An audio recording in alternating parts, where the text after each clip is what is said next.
할렐루야. 자, 우리 옆에 있는 분들하고 주로 이제 가족과 함께 오늘은 앉으셨으니까요. 사랑합니다. 우리 이렇게 인사하실까요?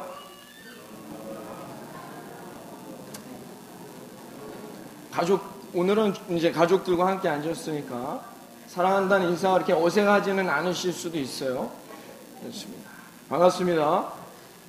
오늘 처음 뵙는 분들도 계시네요. 이제 추석 명절을 맞이하여서 이제 어머니 아버님을 뵈러 오신 분들이 계신 것 같은데요. 이분들이 새신자면 얼마나 좋을까요? 그래서 저희 교회가 항상 이렇게 차고도 넘치는 그런 교회가 됐으면 얼마나 감사할지. 아무튼 간에 추석을 맞이해서 이렇게 또 먼 길 오신 우리 가족분들도 감사드리고 함께 오늘도 은혜 받는 시간이 되길 바라겠습니다. 여러분, 추석은 아무래도 가족이 모이는 시간들입니다. 그렇죠?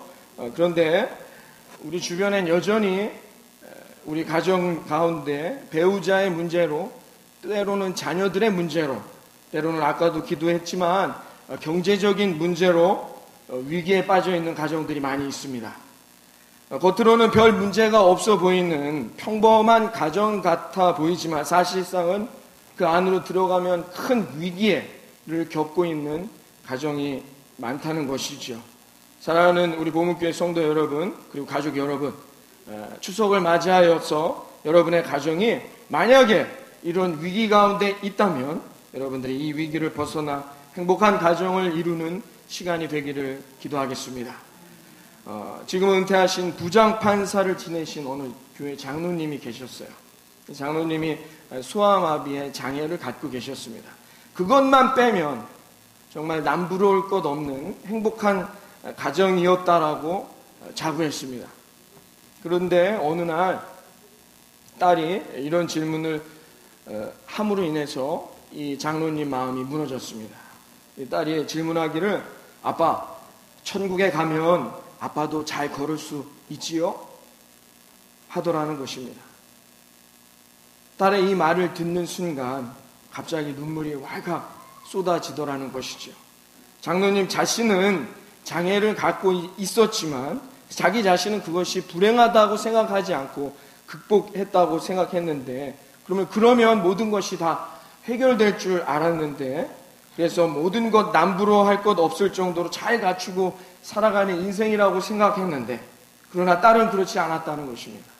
딸은 모든 것을 다 갖고 있었지만 그것이 눈에 들어오지 않았어요. 자기에게 없는 그 하나, 아버지의 장애만이 눈에 들어왔다는 것이죠.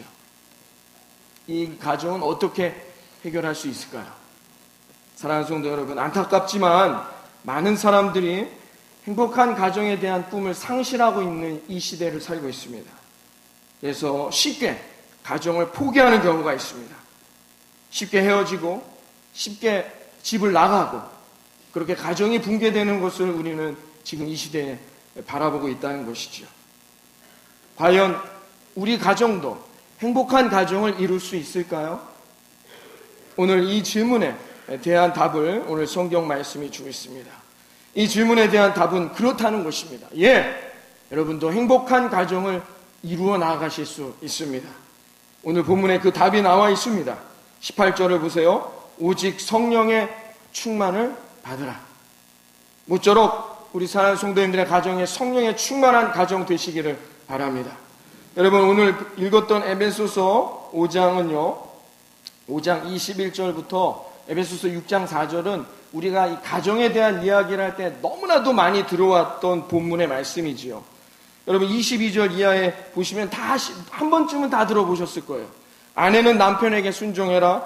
남편은 아내를 사랑하라. 자녀는 부모를 주 안에서 공경하라. 부모는 자녀를 주의 교양과 훈계로 양육하라. 이것이 오늘 읽지는 않았지만 5절 22절 이하에 어떤 가정을 이루어야 하나, 행복한 가정을 이루는 방법에 대해서 성경이 우리에게 오늘 제시해주고 있었다는 것입니다. 우리가 이 부분은 많이 들었어요. 그런데 여러분의 가정이 행복한 가정으로 살아가고 있단 말입니까?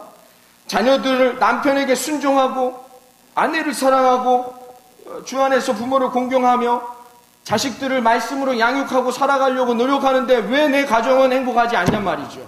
왜 그럴까요? 여러분, 제일 중요한 근본적인 원인에 찾지 못했기 때문이라는 것이죠. 오늘 성경을 보시면 이 모든 계명들, 행복한 가정을 이루기 위해서 우리가 어떤 남편, 어떤 아내, 어떤 자녀, 어떤 부모가 되어야 될지를 에베소서 5장에서 쭉 이야기하기 전에 먼저 우리에게 주신 말씀이 뭡니까?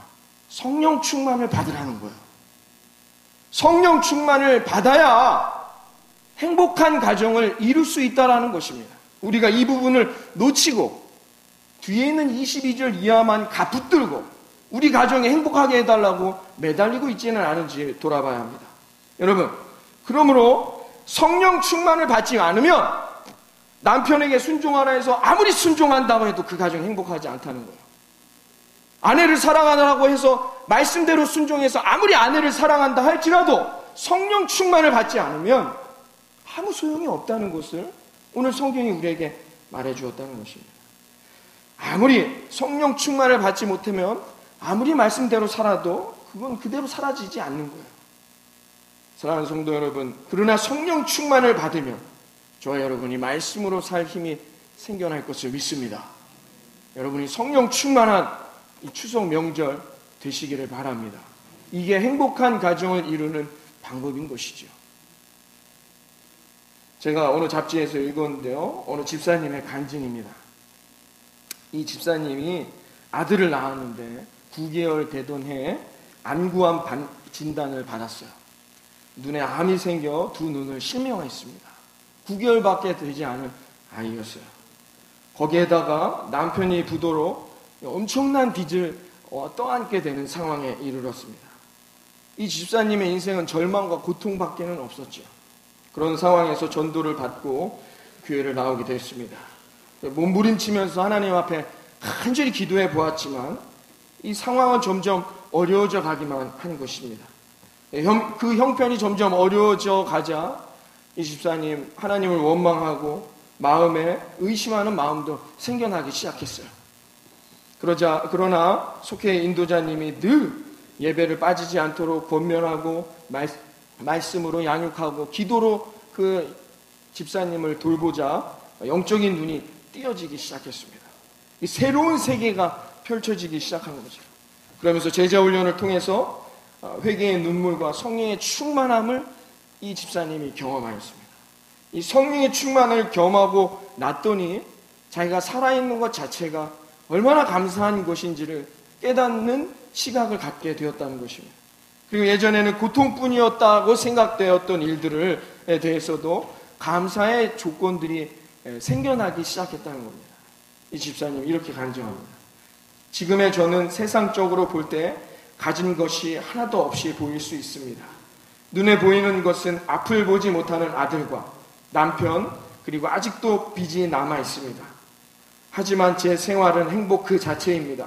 내게는 내 인생의 주인이신 하나님 아버지와 사랑하는 남편과 아들이 있기 때문입니다.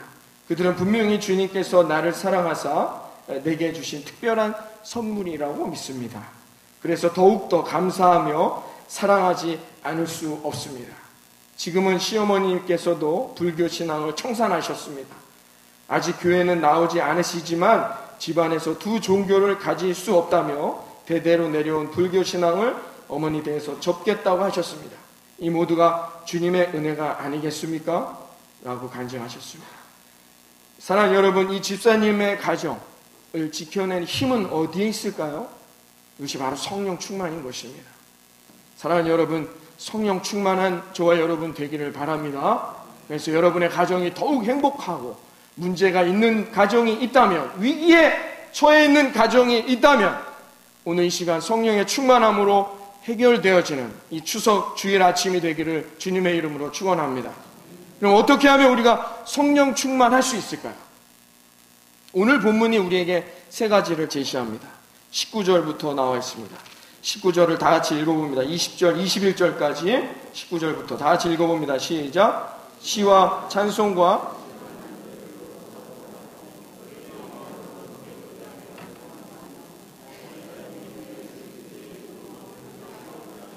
감사하며 그리스도를 경외함으로 피차 복종하라. 찬송하라, 감사하라, 복종하라. 이 세 가지를 여러분이 항상 기억하며 이대로 살려고 노력하는 자는 행복한 가정을 만들게 될 것을 믿습니다. 이것이 바로 성령 충만한 삶이라는 것입니다. 여러분들이 찬송하고 감사하고 여러분 하나님 말씀 앞에 순종하는 복종하는 인생이 되기를 바라겠습니다. 그러면 하나님이 어떻게 해요? 행복한 가정을 만들어 주시겠다는 약속의 말씀인 것입니다. 그러면 우리가 이 말씀을 반드시 붙들어야 한다는 것이죠. 오늘 저희가 나눈 주보에 실린 제가 실은 예화가 있습니다. 1890년 우리 선교사님으로 우리 땅에 오신 마포상렬이라는 선교사님이 있습니다. 평양을 중심으로 선교활동을 펼쳤습니다. 그리고 늘 가정은 5 자녀들이 있었습니다. 5형제나 두었는데요. 늘 가정 예배를 빠뜨리지 않았습니다. 경건한 부모의 신앙생활은 훗날 이 자녀들에게 깊은 영향을 주기에 넉넉했다는 것이죠. 이 아드님 회고담에 이런 내용이 있습니다. 어느 날 저녁 아버지와 어머니가 우리 형제들을 위해 무릎 꿇고 기도하는 것을 보았다. 나는 지금도 그때 두 분의 그 모습을 잊을 수 없다. 그것은 우리 형제들을 하나님께 전적으로 위탁하는 간절한 기도였다. 그의 아들 5형제는 모두 아버지의 뒤를 이어 선교사님이 되었습니다. 그리고 후손들 역시 신앙의 전통을 이어가는 가문이 되었다는 것입니다. 유명한 신학자 오거스틴이라는 사람이 방탕한 생활을 할 때에 눈물로 기도드리던 모니카라는 어머니가 있었습니다. 이분이 자신의 아들을 암브로시우스라는 감독에게 위탁할 때 유명한 말을 남겼습니다. 기도하는 자식은 망하는 법이 없다. 이것이 이 어머니 아들을 위한 끊이지 않는 눈물의 기도였다는 것이지요. 사랑하는 성도 여러분, 먼저 내가 성령의 충만함으로 나아갈 때에 자녀들과의 문제, 아내와의 문제, 남편과의 문제, 여러분 가정 안에 있는 모든 문제가 해결될 것을 믿습니다. 또한 여러분이 재정으로 때로는 여러 가지 환경적으로 겪는 문제들, 이 모든 것들이 해결되는 축복된 가정이 될 것을 믿습니다. 저희 가정은 또 어려움의 파도가 밀려든 적이 있습니다. IMF가 터졌을 때에 우리 가정이 큰 어려움을 경험했죠. 그래서 그 당시에 집에 들어가는 게 상당히 싫었어요. 그때가 제가 23, 24 됐을 때인데 이 집에 들어가면 분위기가 너무 어두워요. 뭐라고 누가 먼저 말하기도 어려운 그런 분위기였다는 것이죠. 그런데 제가 마음의 안식, 평안함을 얻었던 경험이 있습니다. 집에 들어왔는데 참 어두운 분위기였어요. 그런데 어머니가 주방에서 이렇게 설거지를 하시면서 찬양을 하시는 거예요. 하나님을 향한 그 찬양의 음성을 들으면서 아하, 우리 가정도 괜찮구나, 힘을 낼 수 있겠구나 라는 생각이 들었습니다. 그리고 아버지가 며칠 후부터 금식하며 특별 새벽 기도회로 이어나갔습니다. 기도하면서 아버지가 저와 제 동생에게도 기도를 같이 해달라는 말씀을 하실 때에 제 마음에 드는 생각은 힘을 났습니다. 의지가 되었고 이제 모든 근심을 다 떨쳐낼 수 있는 기쁨의 마음이 밀려들었던 경험이 있습니다. 사랑하는 성도 여러분, 행복한 가정을 이루기 위해서는 중요한 것이 있습니다. 가족 중에 반드시 한 사람만이라도 성령의 충만함을 얻어야 한다는 것이죠. 한 사람만 성령 충만한 사람이 우리의 가정에 있다면 그 가정은 반드시 회복되고 살아날 것입니다. 여러분, 성령 충만한 내가 되기 위해 노력하시기 바랍니다. 그러면 내가 성령 충만하면 반드시 우리 가정은 사는 것입니다. 어느 부부가 있었습니다. 근데 남편이 절대 교회를 안 나가요. 그래서 이 부인이 남편에게 교회 한번 가자고 엄청나게 졸랐습니다. 하도 교회 가자 하니까 이 남편이 물어봤어요. 아니, 교회 가면 무슨 좋은 일이 있냐? 왜 이렇게 자꾸 교회를 가자고 하냐? 라고 남편이 물어봤어요. 그랬더니 아내가 여보 교회 가면은 우리 천국을 갈 수 있어요. 천국에 갈 수 있으니 이거보다 더 좋은 일이 어디 있습니까? 라고 얘기했어요. 아, 그래? 교회 가면 예수 믿으면 천국에 갈 수 있는 거야? 그러니까, 물론이지요. 그래? 그럼 천국 가면 내가 당신하고 다시 같이 사는 거네? 아, 그럼요. 물론입니다. 그랬더니 남편이 그럼 나 교회 안 갈래? 얘기했답니다. 이렇게 살면 안 되지요. 이렇게 살아서는 안 된다는 것입니다. 지금은 너무나도 감리교회에서 유명한 목사님들, 은퇴는 다들 하셨지만 네 형제를 다 감리교회 유명한 목사님으로 길러낸 어머니 전도사님이 있습니다.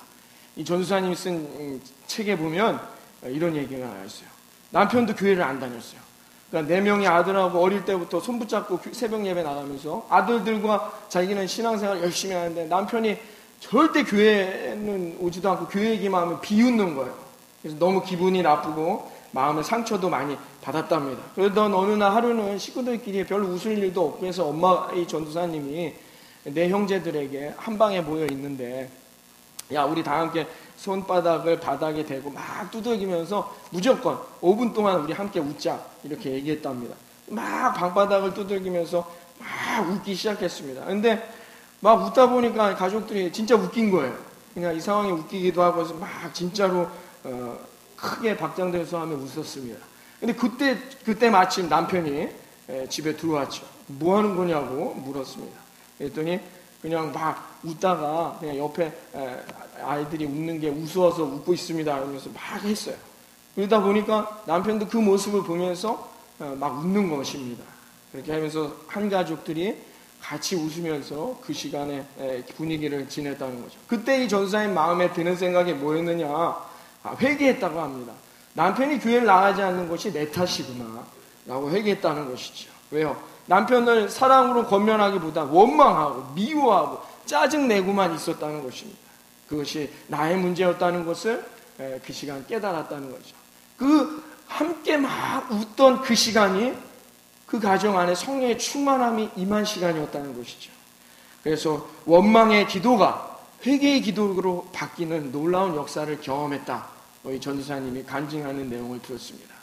사랑하는 여러분, 성령 충만하면 여러분의 가정에 놀라운 기쁨의 기적의 역사들이 일어날 것을 믿습니다. 중요한 것은 뭐냐? 한 명만이라도 성령 충만하면 가능하다는 것이죠. 두려운 일은 뭐냐? 우리 가정에 아무도 성령에 충만한 자가 없다는 것입니다. 이게 두려운 일이에요. 사도행전에 아나니아와 삽비라 부부의 비극이 나옵니다. 여러분 다 아시는 내용이에요. 여러분, 이들이 한 행동이 나쁜 행동이 아니에요. 교회에다가 자기들의 땅을 팔아서 헌금하는 내용입니다. 이들이 어떻게 됐죠? 다 죽었습니다. 하나님의 벌을 받았어요. 왜 그랬을까요? 누가 먼저 그랬는지 모르겠지만 부부 중에 하나가 이렇게 말을 합니다. 야, 이걸 다 바치지 말고 여기서 얼마는 우리가 감추고 나머지만 우리가 교회에다가 바치자. 그랬더니 어떻게 해요? 누가 먼저 했는지 모르지만 동의했어요. 왜? 부부가 다 그것을 같이 행했다는 것입니다. 그래서 어떻게 해요? 이들은 하나님 앞에 죽임당하는 놀라운 엄청난 비극을 경험하게 된 것이죠. 만약에 그때 남편이 됐던 아내가 됐던 이들이 성령 충만한 자가 있었으면 어떻게 했을까요?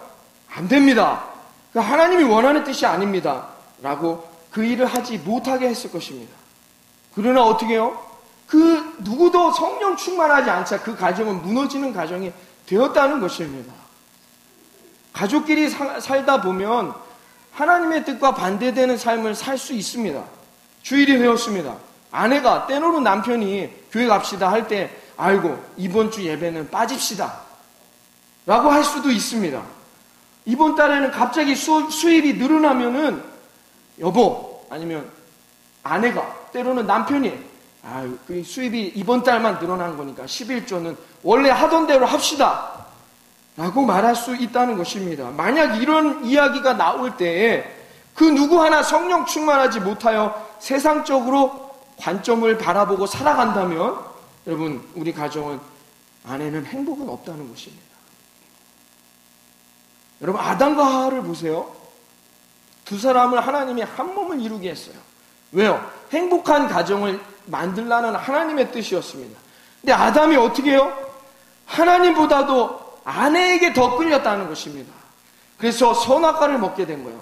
하나님께 더 끌려가는 인생이 아니라 결혼을 하더니 어떻게 해요? 아내를 더 바라보자. 아내가 선악과를 먹으라 했더니 그 선악과를 먹음으로 그 가정은 저주받는 가정이 되었다는 것이죠. 사랑하는 성도 여러분, 성령 충만한 저와 여러분의 가정이 되기를 바랍니다.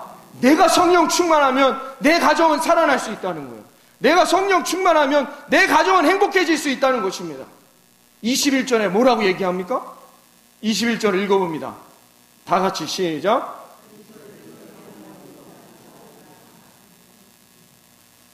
이래가지고 성령 충만을 받겠습니다. 다시 한번 21절 시작. 자, 그리스도를 경외함으로 피차 복종하라라고 했습니다. 이 말이 뭔가요? 사랑하는 아내에게, 남편에게 복종하는데 무조건 복종하는 게 아닙니다. 부당한 것을 복종하라는 게 아닙니다. 여호와를 경외함으로 피차 복종하라고 했습니다. 이 말은 뭐냐면 이것이 하나님의 말씀이라면 어떻게 해요? 무조건 복종하라는 거예요. 아내가 좀 마음에 들지 않고, 자녀들이 좀 마음에 들지 않고, 부모가 좀 마음에 들지 않고, 남편이 마음에 들지 않더라도 남편이나 아내가 하는 말이 하나님의 말씀이라면 무조건 복종하는 것이, 그것이 무엇이요? 행복한 가정을 이루는, 피차 놀라운 축복을 누리는 행복의 결과, 키가 된다는 것입니다. 여러분, 욥이 자식을 다 잃고 재산을 잃었습니다. 그리고 어떻게 됐죠? 병들었어요. 병까지 들어서 기와 조각으로 막 가려운 데를 긁고 있었습니다. 그때 그 아내가 남편에게 뭐라고 말합니까? 이렇게 말하죠. 당신이 그래도 당신의 믿음을 굳게 지키겠느냐? 하나님을 욕하고 죽어라. 남편을 저주합니다. 근데 아내 입장이 이해가 되지요. 하루아침에 자식 재산 다 잃고 남편은 병들어 있어요. 그럼에도 남편은 하나님께 찬양하며 하나님만을 찾고 있어요. 아내가 어떻게 해요? 저주합니다. 차라리 넌 죽어라. 그때 욥이 뭐라 말하냐면 당신의 말이 어리석은 여자 중에 하나의 말과 같다. 우리가 하나님께 복을 받았은즉 재앙도 받지 아니하겠느냐. 내가 모태에서 적신이 나왔사온즉 또한 적신이 그리로 돌아갈지거다. 주신 자도 여호와시요 취하신 자도 여호와시니 여호와의 이름만 찬송받을지어다. 이렇게 얘기했습니다. 왜 욥이 이렇게 말할 수 있었을까요? 욥은 성령 충만한 자였기 때문이죠. 여러분, 그 후에 부인이 어떻게 됐을까요? 욥을 떠났을까요? 욥을 버렸을까요? 아닙니다. 욥의 아내는 너무나 낙심은 됐지만 그렇게 하지 않았어요. 이 성령 충만한 남편의 말을 듣고 남편 말에 순종하고 복종했습니다. 그래야 해서 그 무던한 시련의 때를 잠잠히 이겨냈다는 것이죠. 그걸 어떻게 판단할 수 있습니까? 욥의 신실함을 보고 하나님께서 어떻게 해요? 복을 배나 주실 때에 이 여인이 자식을 10명이나 낳았어요. 성경은 뭐라고 말했냐면 아들 7은 훌륭한 아들이 되었다고 말합니다. 그리고 딸 3은 어떻게 해요? 그 지역, 그 세상에서 누구보다도 아름다운 딸 3을 낳았다고 말합니다. 만약에 욥의 아내가 그 아내 남편을 저주하고 남편이 성령이 충만한 말로 권면할 때 듣지 않고 떠났다면 그 아내는 이런 복을 얻을 수가 없었다는 것이죠. 근데 그 현실과 상황이 욥의 아내가 그 나쁜 것이 아니에요. 틀린 것이 아니었습니다. 욥의 아내는 성령 충만했던 남편에 이끌려 신앙적인 이 위기, 가정의 위기를 해결했다는 것이죠. 성경에 또 한 여인이 나옵니다. 그러나 다윗의 아내 미갈은 다릅니다. 다윗이 이스라엘 왕이 됩니다. 미갈이 뭐가 된 거예요? 여왕이 된 거예요. 최고의 위치에 올라가 있었습니다. 그런데 하루는 남편이 어떻게 해요? 법궤를 드디어 이스라엘 다윗성 안에 가져오게 됐어요. 너무나 기쁘고 감사해서 다윗이 춤을 추다가 여러 신하 대신들이 있는 데서 춤을 추다 어떻게 해요? 바지가 벗겨집니다. 덩실덩실 다윗이 무슨 춤추는 사람도 아니고 미갈이 이렇게 얘기합니다. 그런 다윗을 보면서 창피하지요. 여러분 남편이 어디 있는 사람들 앞에서 막 그렇게 춤춘다고 생각해보세요. 창피한 일이에요. 근데 미갈이 이렇게 말해요. 이스라엘 왕이 방탕한 자가 염치 없이 자기 몸을 드러내는 것처럼 오늘 그 신복의 계집종의 눈앞에서 몸을 드러내는구나. 뭐예요? 방탕한 사람들과 똑같이 아무 생각 없이 사는 사람들처럼 내 왕이 저렇게 모든 신하들 앞에서 내 여종들 앞에서 저렇게 몸을 드러냈다 라고 다윗을 비판하셨습니다. 그때 다윗이 뭐라고 말하냐면 미갈에게 이렇게 말합니다. 여호와께서 나를 택하사 여호와의 백성 이스라엘의 주권자를 삼으셨으니 내가 여호와 앞에서 뛰놀리라. 내가 이보다 더 낮아져서 스스로 천하게 보일지라도 너가 말한 바 계집종에게는 내가 높임 받을 것이다. 성령 충만했어요. 다윗은. 그래, 너가 그렇게 얘기하든 말든 나는 오늘 이 기쁨을 누릴 것이야 라고 말했습니다. 그때 미갈이 뭐라고 했는지 성경에 나와 있지 않아요. 그러나 미갈이 분명히 다윗을 저주하고 돌아섰다는 것은 알 수 있습니다. 왜요? 그 시로부터 미갈의 태가 닫혀졌다고 성경은 말했기 때문입니다. 사랑하는 성도 여러분, 부부가 정말 가정에 행복한 가정을 만들길 원한다면 남편이든 아내든 조금이라도 더 성령 충만한 쪽의 말을 따르려고 노력해야 합니다. 그러면 반드시 우리의 가정에 놀라운 축복, 사랑의 가정을 이룰 것을 믿습니다. 미국의 전 대통령이었던 카터 대통령이 부부가 금실 좋기로 소문났다고 합니다. 이들이 은퇴를 하고 하버드대에서 강연을 끝내고 질문을 받을 때의 이야기예요. 한 학생이 이렇게 물었습니다. 당신들은 어떻게 그렇게 금실 좋은 인고 부부로 살게 되었습니까? 라고 묻자 카터가 이렇게 말했다고 합니다. 우리의 결혼에서는 3알이 사랑이었고 7알은 용서였습니다. 그러자 아내 로잘린이라는 여사가 일어나 카터의 대답을 이렇게 수정했습니다. 아닙니다.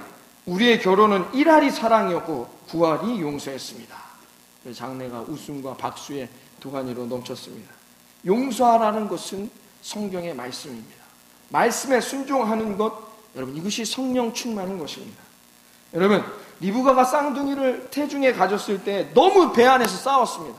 하나님께 기도합니다. 하나님 얘네가 왜 이럽니까? 쌍둥이끼리 너무나도 힘듭니다. 그때 하나님이 이런 예언을 하십니다. 뭐라고 예언했죠? 두 국민이 너의 태중에 있구나. 두 민족이 너의 태중에서부터 나뉠 것이다. 한 족속이 한 족속보다 강하겠고 큰 자는 어린 자를 섬기리라. 자, 이 예언은 뭡니까? 둘째를 큰애가 섬기게 된다는 거예요. 큰아이가 누구였습니까? 에서였습니다. 둘째는 누구였습니까? 야곱이었어요. 자, 이 예언은 리브가만 들은 게 아니에요. 그 자리에 있던 이삭도 들었습니다. 이삭도 그러니까 하나님이 둘째를 축복하신다는 것을 알아요. 그런데 이삭이 노인이 됩니다. 이 나이가 들면 판단력이 흐려졌는지 이삭이 어떻게 해요? 자꾸 에서가 더 좋아요. 건장하고 씩씩하고 남자다고 하니까 이제 쟤를 어떻게 내가 축복해야 되겠는데 너무 마음이 이제 거기에 굳어졌어요. 리브가가 여보 안 돼 라고 얘기했겠죠. 근데 어떻게 해요? 결국 이삭은 에서를 축복하려고 에서에게 좋은 것 가져와서 나에게 바쳐라. 내가 널 축복하리라. 리브가가 어떻게 해요? 그래서 거짓말을 했잖아요. 그래서 동생에게 야곱에게 에서처럼 분장시켜서 이렇게 들어가서 축복을 받게 했습니다. 나중에 아버지 이삭이 어떻게 해요? 알았지요? 알았습니다. 엄마랑 둘째가 꾸민 일인 걸 알았어요. 여러분 여기 계신 우리 남편분들 이러면 어떡하겠습니까? 아내한테 이혼하자. 너 죽고 나 죽자. 날 너 어떻게 나한테 이럴 수 있는 거야? 나를 속여? 라고 말할 수 있잖아요. 충분히 그럴 수 있는 내가 그래도 가장인데 말이야. 당신이 축복하는 것도 아니고 어떻게 이럴 수 있나? 라고 할 수 있어요. 창세기 28장 1절 이하에 보면 이삭이 화를 내지 않았어요. 그 일을 알게 된 다음에 이삭이 하는 행동이 뭡니까? 야곱을 다시 불러서 축복합니다. 야곱을 다시 불러서 축복했다는 것이죠. 이삭이 처음에는 아내에게 속아서 야곱을 축복했지만 아내의 결정이 옳았다는 것이죠. 아내의 말이 옳았다는 것입니다. 왜요? 그건 하나님의 뜻이었으니까요. 그걸 깨닫자 어떻게 해요? 이삭은 자신의 마음을 정리하고 다시 야곱을 불러 축복합니다. 사랑하는 성도 여러분, 아무리 옳은 일이라도 아내가 하지 말라면 얼마나 기분 나쁩니까? 우리 남자분들. 그죠? 아무리 아내 말이 옳은 걸 다 알아요. 여보 이건 하지 않는 게 좋아요. 그런데 얼마나 기분 나쁩니까? 이삭도 마찬가지였어요. 그러나 이건 기분의 문제가 아니었다는 거죠. 하나님의 뜻대로 사느냐에 대한 삶의 문제였다는 것입니다. 여러분 하나님의 뜻이라고 이것이 하나님의 말씀이라고 생각되면 여러분 아내의 말을 남편의 말을 따르는 저와 여러분이 되기를 바랍니다. 이게 가정이 사는 길이라는 거예요. 자존심을 세우는 게 아닙니다. 어느 무뚝뚝한 남편이 있었습니다. 아내가 이름 모를 병에 앓다가 이제 며칠밖에 못 산다는 판정을 받았어요. 남편이 눈물을 흘리면서 아내의 손을 붙잡고 눈물을 흘리며 이렇게 말했어요. 여보 빨리 일어나. 내가 당신 얼마나 사랑하는지 알잖아. 우리 가족도 당신을 엄청 사랑하고 있어. 나는 당신 없이는 못 살아. 라고 했어요. 이 아내가 누워서 정말 위중한 상태인데 평생 처음 들어보는 얘기였어요. 죽어가다가 아내가 깜짝 놀라 벌떡 일어나더니 아니 그 얘기를 왜 이제 해? 하면서 혈압으로 죽었답니다. 사랑하는 여러분, 성령 충만은 쓸데없는 고집 버리는 거예요. 여보 예배 드립시다 하는데 아니 왜 꼭 지금 이 시간 드려야 돼? 이렇게 고집 부리는 게 아니에요. 여보 감사해요. 그걸 이제 알았어? 이렇게 고집 부리는 게 아닙니다. 성령 충만은 뭐냐? 서로를 받아주는 거예요. 여호와의 말씀 안에 서로 피차 복종하는 것입니다. 여러분 오늘 돌아가셔서 여러분 가족들에게, 사랑하는 아내에게, 남편에게 여보 그동안 수고했어, 사랑해 한마디 던질 수 있는 저와 여러분이 되기를 바랍니다. 여보 우리 가정을 위해 우리 함께 기도합시다. 그럴 때 네 알겠어요. 하나님의 뜻이라면 우리가 순종하는 거, 이게 성령 충만이라는 거예요. 그런 권면, 그런 말을 할 때 안 된다, 나는 못한다, 쑥스럽다, 어색하다, 힘들다 막 이건 순종하지 못하는 겁니다. 여호와를 경외함으로 피차 복종하는 인생, 여러분 그 삶을 살 때에 그때 저와 여러분의 가정이 살아나 하나님께서 반드시 저와 여러분의 가정을 행복한 가정으로 이루실 것을 믿습니다. 이제 모쪼록 돌아가셔서 오후부터 또 가족들이 모일 때에 성령 충만하여 행복과 사랑이 넘치는 그런 가정의 만남이 되시기를 주님의 이름으로 축원합니다. 기도하겠습니다. 하나님 감사합니다.